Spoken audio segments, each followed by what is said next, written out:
Varicose veins కి సరైన చికిత్స కోసం సంప్రదించండి ఎవిస్ హాస్పిటల్. లీగల్ అడ్వైస్ కార్యక్రమానికి స్వాగతం. నాతో పాటు అడ్వకేట్ వెంకటేశ్వరి గారు, అలానే మోటివేషనల్ స్పీకర్, ఫ్యామిలీ కౌన్సిలర్ కల్పవల్లి గారు ఉన్నారు. నమస్తే అమ్మా. అమ్మ నమస్తే. అమ్మ అనసూయ అనే ఒక ఆవిడ మన స్టూడియోకి వచ్చింది. తన ఫ్యామిలీకి సంబంధించిన సమస్యతో మన దాకా వచ్చారమ్మా. మరి ఒకసారి మాట్లాడదామా, ఆ సమస్య ఏంటి, దానికి మీరు ఎంతవరకు మనం పరిష్కార మార్గాన్ని చూపించగలం అనేది ఎంతవరకు. ఎస్, నమస్తే అండి. నమస్తే అండి. అమ్మ మీ పేరు? నా పేరు అనసూయ అండి. ఎక్కడి నుంచి వచ్చారు? భీమవరం నుంచి అండి. ఏంటో మీ సమస్య చెప్పండి అసలు. నాకు మా మేనమామనిచ్చి పెళ్లి చేశారు మా అమ్మ నాన్న. ఓకే. మా నాన్న చిన్నప్పుడే పోయారు.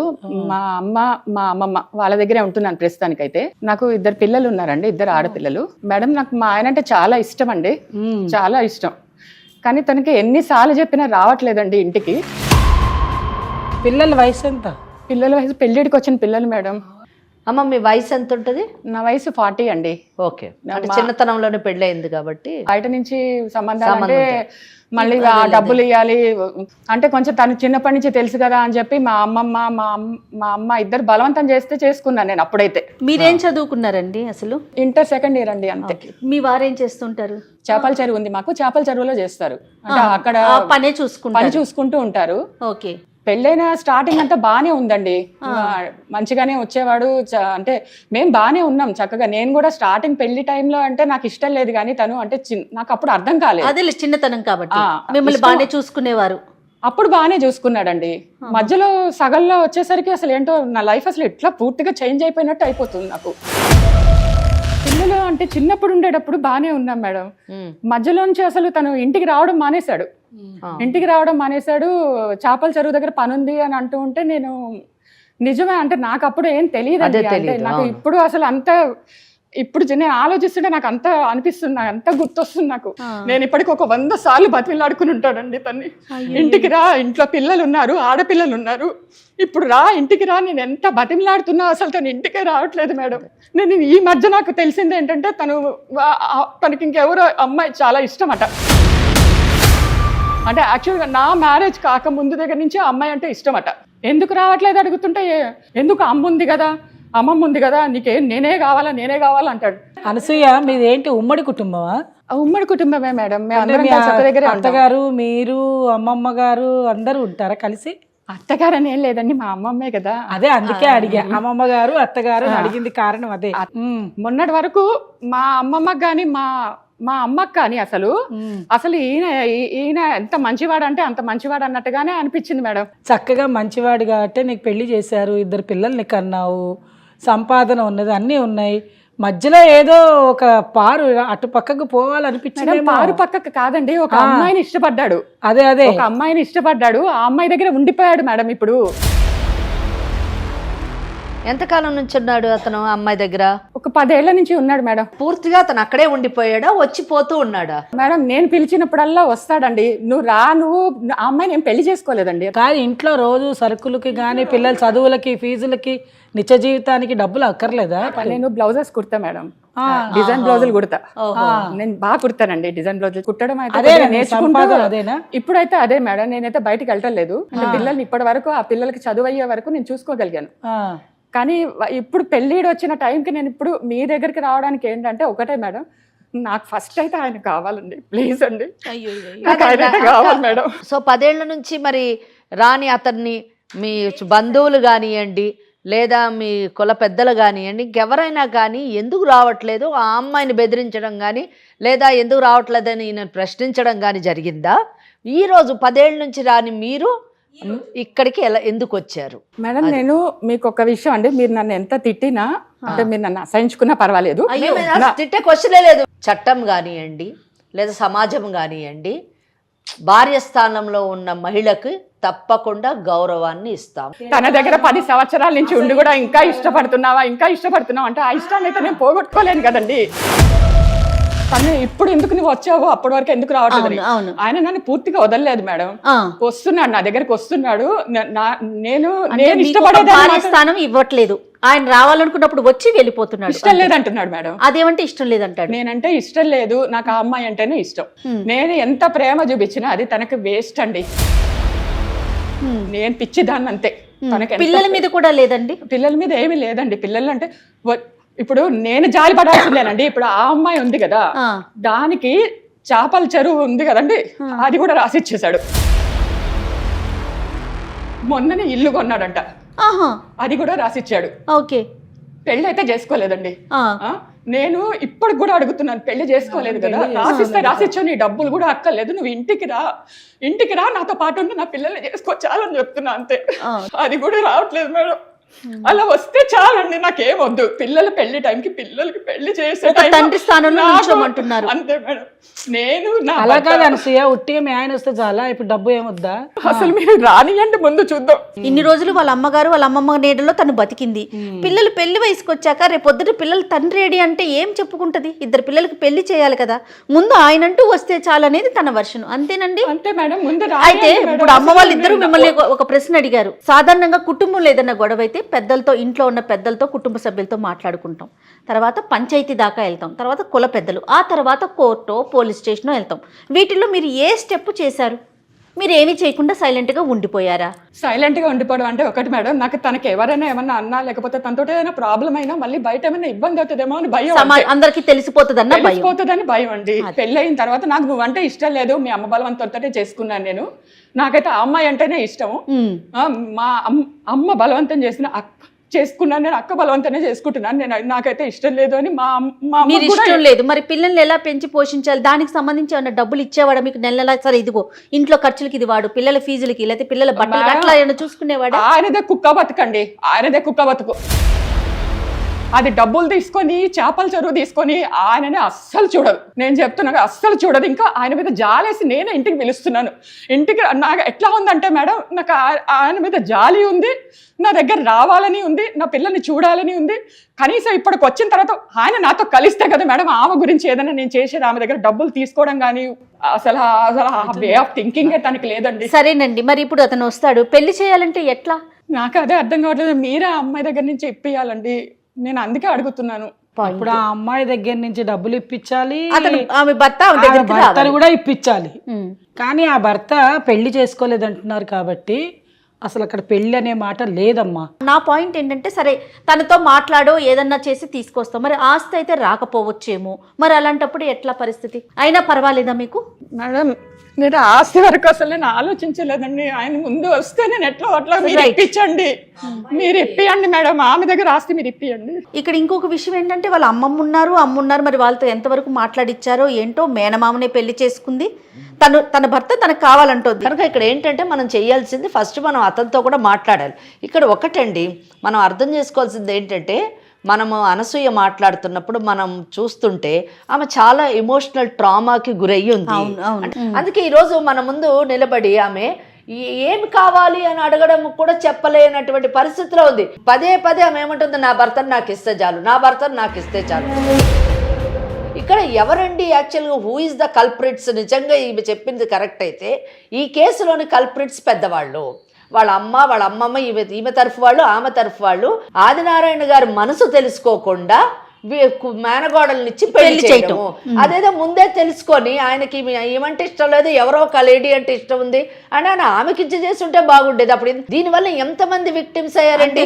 ఆల్మోస్ట్ 6 people విక్టిమ్స్ అయ్యారు. కనుక ఇక్కడ Adinarayana Rao is a victim, Anasuya is a victim, ఆ second lady is a victim. ఎందుకంటే స్టేటస్ లేదు ఆమెకి. ఈమె 2 పిల్లల విక్టిమ్, 5, ఆమెకు పుట్టినటువంటి కూతురు విక్టిమ్. 6 మంది విక్టిమ్స్ అయ్యారు. వీళ్ళందరినీ చూస్తూ ఈ 6 మందిని చూసి వాళ్ళమ్మా నాన్న, వీళ్ళమ్మా నాన్న, అమ్మమ్మలు, వీళ్ళందరూ కూడా విక్టిమ్స్. సో ఇటువంటి ట్రామాటిక్ సిచ్యువేషన్కి మన యొక్క నిర్ణయాలు, మన యొక్క మానసిక పరిస్థితులు ఇవన్నీ కూడా కారణభూతం అవుతూ ఉంటాయి. ఎలాగ ఈ సమస్య నుంచి బయటపడాలి అన్న విషయాన్ని ఆదినారాయణరావు గారితో మాట్లాడాలి. రైట్, మాట్లాడదామంటావమ్మా? ఫోన్ ఎత్తుతాడో లేదో కూడా తెలియదండి. మీరు మీ చెయ్యి గడగడా వణుకుతుంది, మీరు ఏం భయపడద్దు, మీరు చాలా టెన్షన్లో ఉన్నారు, మీరేం టెన్షన్ పెట్టుకోవద్దు. రావడం అయితే వచ్చారు కదా, చాలా సామరస్యంగా ఏ గొడవలు లేకుండా పరిష్కరిస్తాం, మీరేం వరీ కాకండి.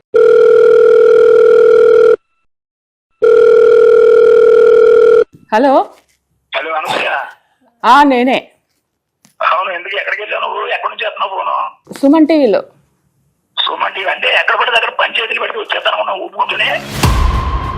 నేనేం పంచాయతీ పెట్టట్లేదు. నవ్వుతున్నావు మరి దీన్ని పైపెచ్చు నవ్వుతుందా? మరి నవ్వులాడిగా ఉందా నీకు? నువ్వు ఇంటికి రా, నువ్వు ఇంటికి వచ్చి పిల్లల్ని నన్ను చూసుకో. ఇంకెన్నాళ్ళు ఉండాలి నేను ఇలాగనే? ఏంటి ఇప్పుడు గుర్తొచ్చిందా నీకు పిల్లలు పిల్లం అని? నాకు గుర్తు రావడానికి ఇప్పుడు నువ్వు చెప్తున్నావు. నేను ఇప్పుడు గుర్తు చేసుకుంటున్నానా నిన్ను? నువ్వు రాలేదా ఇంతకు మునుపు? ఎప్పుడు ఇంటికి రాలేదా? నన్ను చూడలేదా? ఫస్ట్ టైం చేస్తున్నానా నీకు నేను ఫోను? ఈ మధ్యకాలంలో ఎప్పుడు వచ్చాను నేను? ఈ మధ్యకాలంలో ఎప్పుడు వచ్చాను చెప్పు? నువ్వు రాలేదంటే 10 సంవత్సరాలు ఎప్పుడు రాలేదా? నువ్వు వదిలేసావా పూర్తిగా నన్ను? 10 సంవత్సరాలు కూడా వదిలే. ఈ మధ్యకాలంలో నేను ఎంతకాలం అయింది నేను దగ్గర వచ్చి? నువ్వు అంటే ఇష్టం లేదని చెప్పాను కదా, ఇంత చెప్పాను కర్మ కొద్ది దొరికావు నాకు. నాకు ఇష్టం లేదని చెప్పాను కదా. నువ్వు అలా మాట్లాడదుకు. నీ మానాన్ని నువ్వు బతుకుతున్నావు, నా మానాన్ని నేను బతుకుతున్నాను.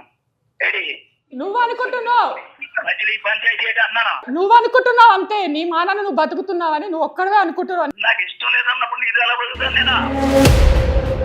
అమ్మ మీరే మాట్లాడండి అమ్మ, ఒకసారి మీరు మాట్లాడండి. కథలు నడుపుతున్నావు కథలు. ఆదినారాయణ గారు నమస్కారం అండి. నమస్కారం. మీరెవరో మధ్యలో దూరారు? ఇక్కడ మధ్యలో ఏం దూరలేదండి. కొంచెం భాష సరిగ్గా మాట్లాడండి. ఒక 2 నిమిషాలు నా మాట వింటే మీరే నాతో దానికి నాకు మధ్య జరుగుతున్న వ్యవహారం ఇది. మధ్యలో మీరు వచ్చి ఏం చేస్తారు చెప్పండి. ఇప్పుడు ఆవిడ ఇక్కడికి లీగల్ అడ్వైస్ ప్రోగ్రామ్ దగ్గరికి వచ్చింది ఆవిడ. మీరేమో ఏగలో నాకు తెలియవండి. దానికి ఫోన్ లీగలో తెలియదో తెలుసో తర్వాత చూద్దాం గాని, పెళ్లి చేసుకున్న తర్వాత నువ్వెవరు, నువ్వంటే నాకు ఇష్టం లేదు, నేను వదిలేస్తానని ఆడవాళ్ళని అంటే ఎవ్వరూ ఒప్పుకోరు. మీరు పెళ్లి చేసుకున్నారా చేసుకోలేదు? ఆవిడ ఒక మాట చెప్పండి నాకు. పెళ్లి చేసుకున్నాను కానీ ఏ పరిస్థితుల్లో చేసుకున్నాను పెళ్లి మీకు ఆ విషయం? పరిస్థితులతోటి సంబంధం లేదండి. పెళ్లి చేసేసుకున్న తర్వాత మీరిద్దరు భార్యాభర్తలు, పిల్లలు మీకు 2 పిల్లలు పుట్టారు. అవును. కాబట్టి పిల్లలు పుట్టిన తర్వాత మీ భార్యని మీ పిల్లల్ని చూసుకోవాల్సిన బాధ్యత మీదే. ఇష్టం లేదు అని చెప్పి వదిలేసే విధానం మన దగ్గర లేదు. మీరెవరో చట్టరూపంగా డైవర్స్ తీసుకున్నారా? నాకేమన్నదంటే నా పరిస్థితి బాగోలేదు, రక్తం పంచి పుట్టినోడు అవును నువ్వు దీన్ని చేసుకోరా బలవంతంగా నాకు అడిగి నా రోజే చెప్పాను. నేను నాకు ఇష్టం లేదు నేను చేసుకోను అని చెప్పాను దానికి. అయినా మరి చేసుకున్నారుగా, అయినా కాపురం చేశారుగా. కాపురం చేశాక పిల్లలు పుట్టారు.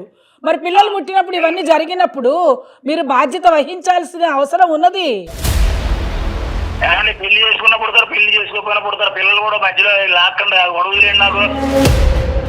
ఆవిడ డైవర్స్ తీసుకొని వదిలేసారా? లేదు కదా. అవును, అది ఒప్పుకుంటలేదు కదా. అది ఒప్పుకున్నప్పుడు నా మాన నాకు ఆవిడ వద్దని అంటలేదు, నా భర్త కావాల్సిందే అని అడుగుతున్నారు ఆవిడ. ఆవిడ అనుకుంటే అయిపోదండి. నేను అనుకోవాలి కదా. ఆవిడ అనుకుంటే అయిపోదు. నాకు ఇష్టం లేదని చెప్తున్నాను కదా.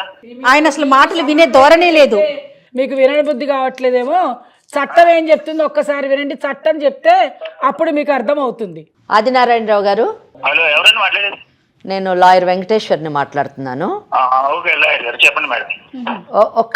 ఒక 2 నిమిషాలు ఫస్ట్ మీరు కొంచెం వినండి. ఎందుకంటే మీ గురించి అనసూయ చెప్పినప్పుడు నాకు నిజంగా మీ మీద చాలా గౌరవంతోనే నేను మీతో మాట్లాడాలనుకున్నాను. నేను గౌరవంగానే మాట్లాడతాను. కొంచెం జాగ్రత్తగా మాట్లాడితే బాగుంటుంది. నేను చెప్పేది కూడా జాగ్రత్తగా వినండి. మనకు న్యాయ వ్యవస్థ ఉంది. ఆ న్యాయ వ్యవస్థను మనం గౌరవించాలి కదా. ఒక సమాజంలో ఉన్నాం. Please respect. అంటే మీరు లాయర్ అని తెలియదు కదా నాకు. సరే, పర్వాలేదు. ఒక్కటి, ఆదినారాయణరావు గారు, నాకు ఆమె ఇష్టం లేదు, అనసూయ ఇష్టం లేదు అని చెప్తూ వచ్చారు. ఇందాక మేడం చెప్పినట్టుగా అడిగినట్టుగా ఇష్టం ఉన్నా లేకపోయినా పెళ్లి చేసుకున్నారు, 2 పిల్లలకి జన్మనిచ్చారు. నేను ఇప్పుడు అడగదలుచుకున్నాను, అసలు మీకు ఎందుకు అనసూయ అంటే ఇష్టం లేదు? నాకు మా అక్క అడిగినప్పుడు అండి, నాకు నిజంగా ఆమె మీద ఏ రకమైనటువంటి ఫీలింగ్ లేదు.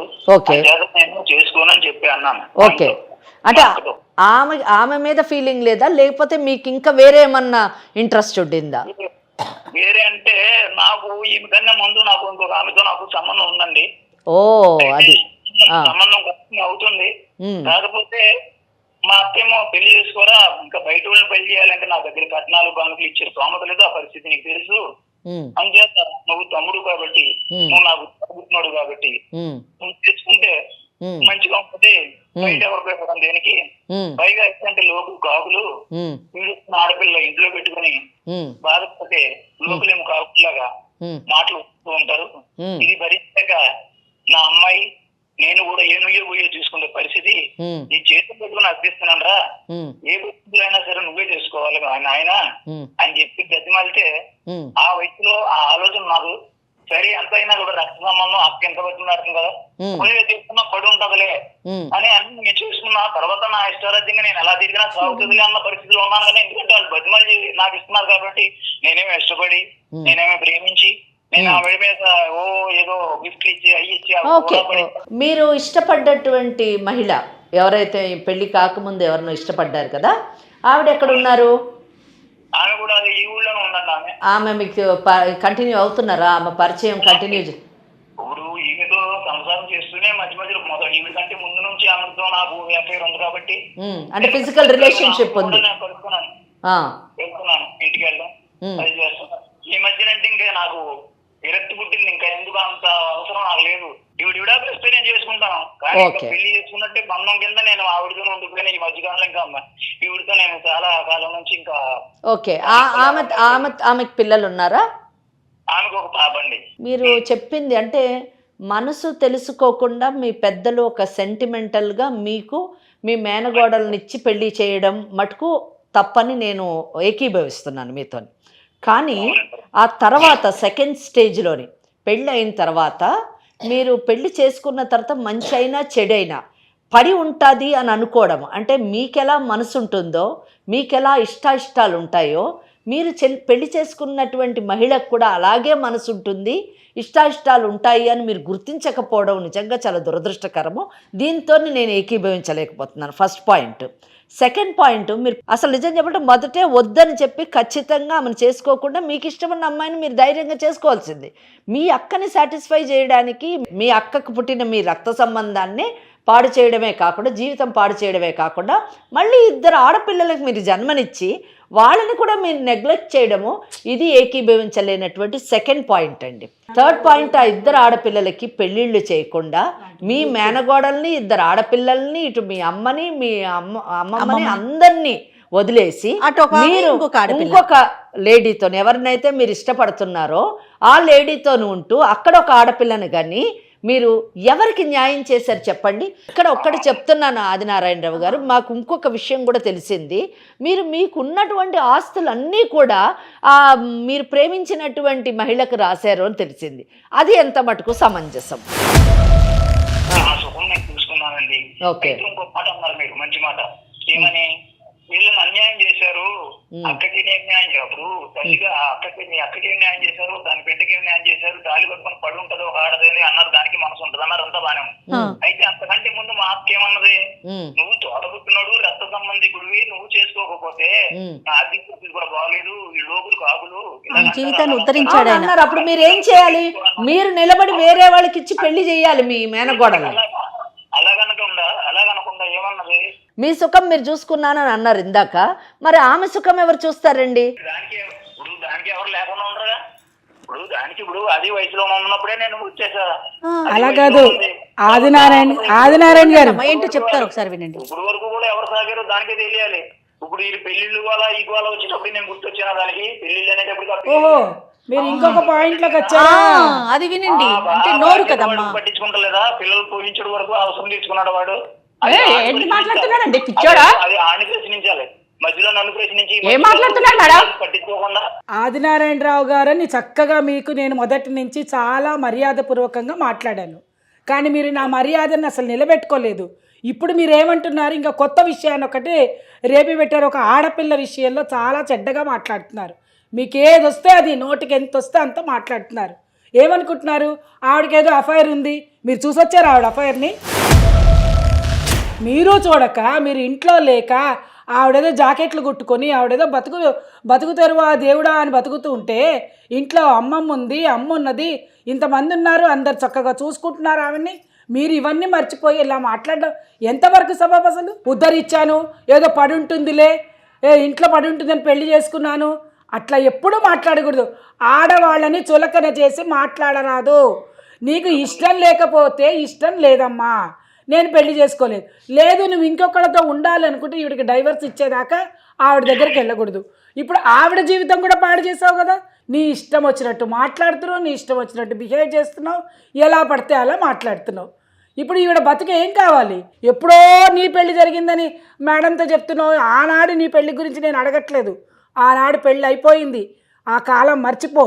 ఇక ఇప్పుడు నువ్వు చేయవలసింది ఒకటే, ఉన్న భార్యతోటి చక్కగా కాపురం చెయ్యి.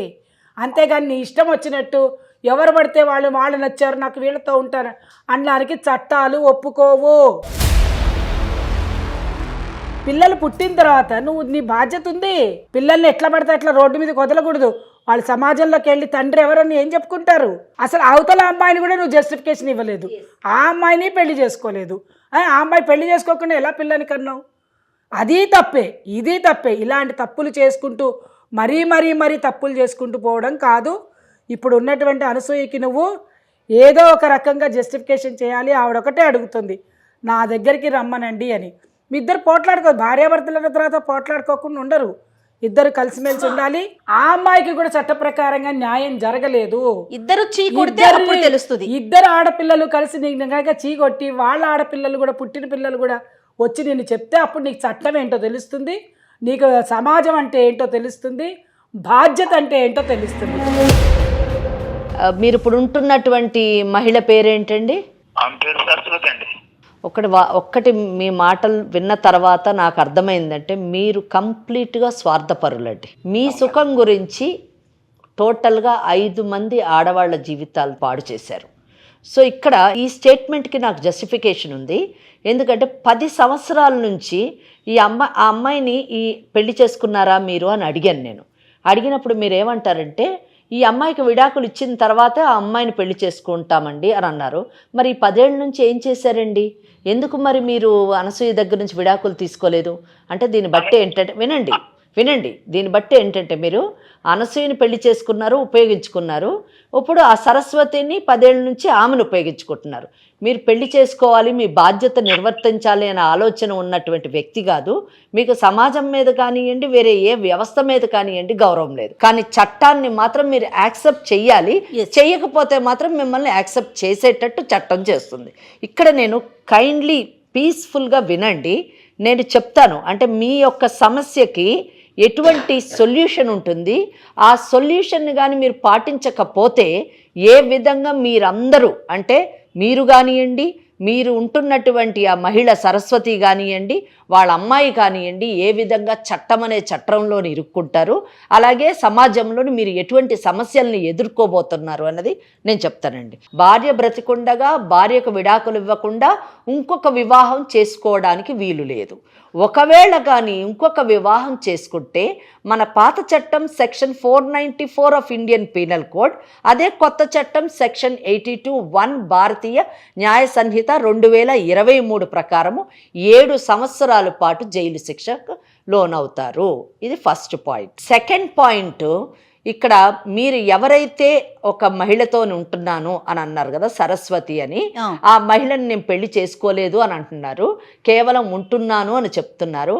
ఆ మహిళని మీరు పెళ్లి చేసుకున్నా నమ్ముతున్నాం, పెళ్లి చేసుకోలేదని. ఒకవేళ పెళ్లి చేసుకున్నా ఆ పెళ్లి చెల్లుబాటు కాదు section 5 of Hindu marriage act ప్రకారం. అంటే పెళ్లి చేసుకోకుండా మీరు ఆమెతో ఉన్నారు అంటే ఆమె మీకు ఏమవుతుందో మీరు అర్థం చేసుకోండి. సమాజం ఆమెను ఏమని పిలుస్తారో కూడా మీకు తెలిసి ఉంటుంది, ఎందుకంటే మీకు అన్ని విషయాలు బాగా తెలుసు కాబట్టి. ఆమెను భార్య అని మాత్రం అనరు, వేరే పదాలతోనే ఆమెను పిలవవలసినటువంటి పరిస్థితి.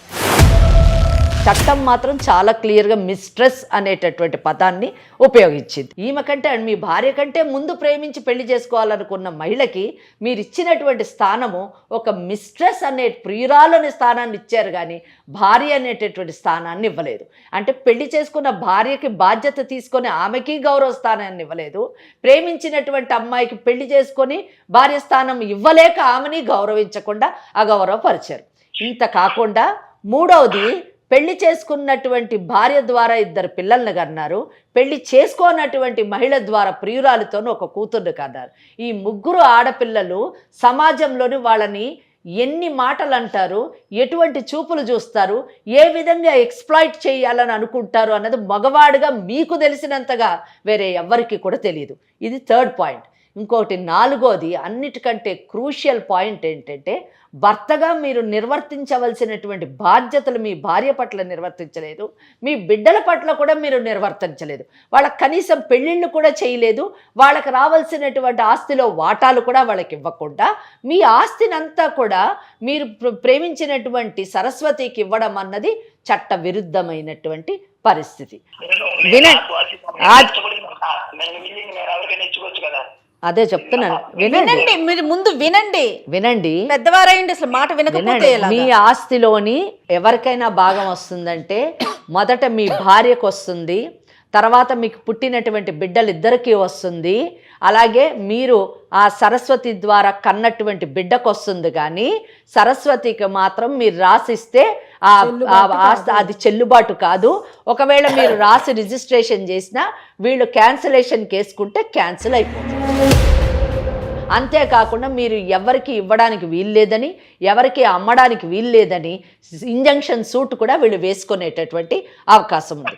రేపు అనసూయ పిల్లలు ఇద్దరు కలిసి డొమెస్టిక్ వైలెన్స్ యాక్ట్ని ఇన్వోక్ చేసి ఆ ఆస్తులన్నింటినీ జప్తు చేసుకోవచ్చు. మీరు వాళ్ళ జీవితాలని పాడు చేశారని డ్యామేజెస్ క్లెయిమ్ చేయొచ్చు. నెలసరి అంటే ఆమె కుట్టుకుంటూ బ్రతకవలసినటువంటి అవసరం లేదు.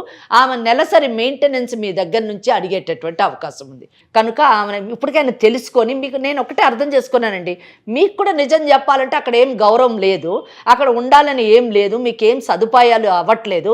కేవలం ఈగో ప్రాబ్లంతో నేను అక్కడికి వెళ్ళాను కదా, మళ్ళీ తిరిగి వస్తే నాకు అవమానం అవుతుందని మేల్ ష్రవనిజం ఉంది చూసారా, ఆ మేల్ ఈగోతో మీరు తిరిగి రావట్లేరు. నిజం చెప్పాలంటే మీరు ఇప్పటికైనా కళ్ళు తెరిచి, ఎటువంటి వాళ్ళు అలాగే ఉంటారు, కట్టుకున్న భార్య ఇచ్చేటటువంటి గౌరవం కానివ్వండి, ప్రేమ కానివ్వండి, బిడ్డలు ఇచ్చేటటువంటి ఆప్యాయత కానివ్వండి బయట వాళ్ళు ఇవ్వరండి.